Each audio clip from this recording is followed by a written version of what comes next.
luto na ang ulam po namin ay ginataang kamansi na may lumbay at saka piniritong isda, guys.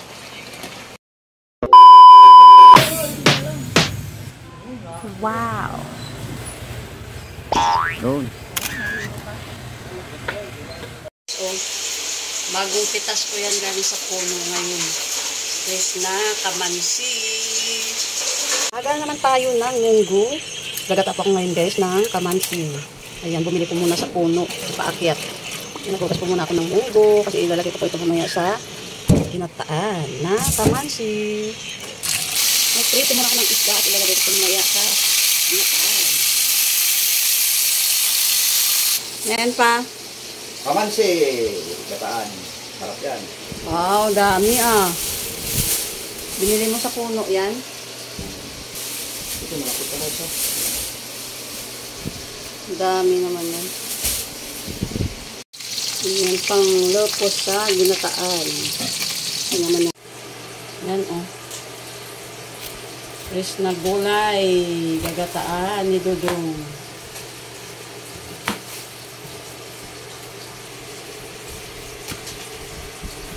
Kamansi yan, guys. Kamansi.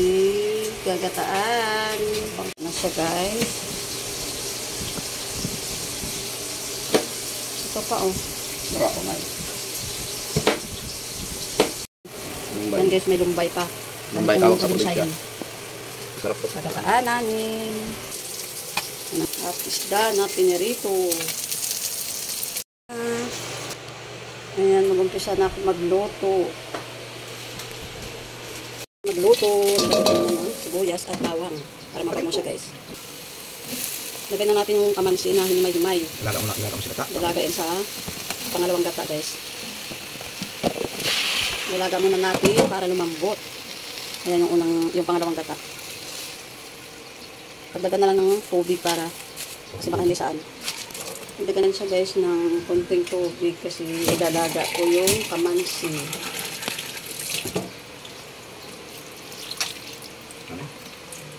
Antayin po natin lumambot.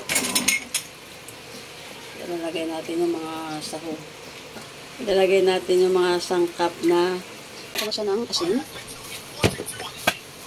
Yan, guys, haluan ko siya ng bagoong. Ito, bagoong isda.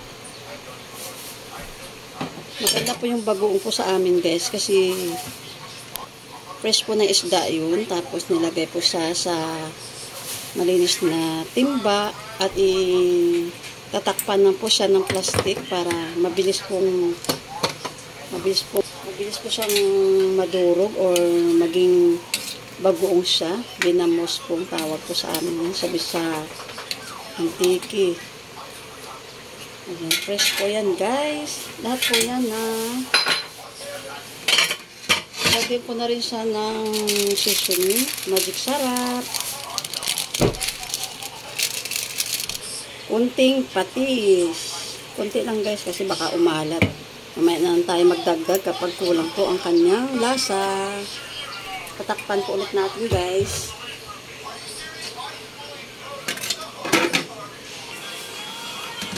Yan, luto na.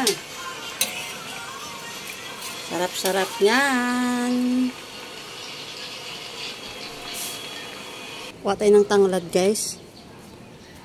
Ito yung tinanim ko na tanglad. Kuha tayo ng tanglad, guys. Panglagay aking tinanim. Diba? Okay na tayo ganito kadami. Ayan, guys. Ito ang tawag po sa amin ay lumbay. Ayan, wala po yan dito sa Maynila. Napasarap po yan, guys. Yung bunga niyan, ginagawa pong inasanlag ba. Masarap po yung bunga niyan, guys. Takpan po muna natin. Next po natin, ilalagay po natin yung isda na pinarito ko kanina. Lagay na po natin yung isda.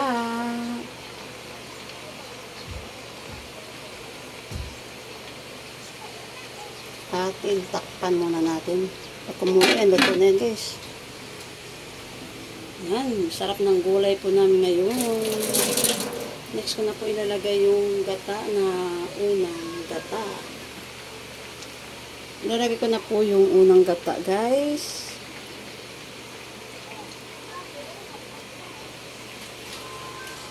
Gulay, gulay. Sarap ng gulay ito, guys. Yan, kumukulo na ang gulay. Yan, guys, oh. Masarap po ng tanghalian po namin ngayon. Tikman ko natin kung tama po ang aming lasa. Sarap yan. Tikman ko muna. Tama na. Hindi na ako magdagdag kasi tama na po ang kanyang lasa. Kain na tayo, guys. Sarap po ng gulay. Ang probinsya po ito. Pero hindi po nila pinapansin tong kamansi. Masarap po itong kamansi kasi mas masarap po ito sa langka, guys. Kain pa tayo. Thank you for watching.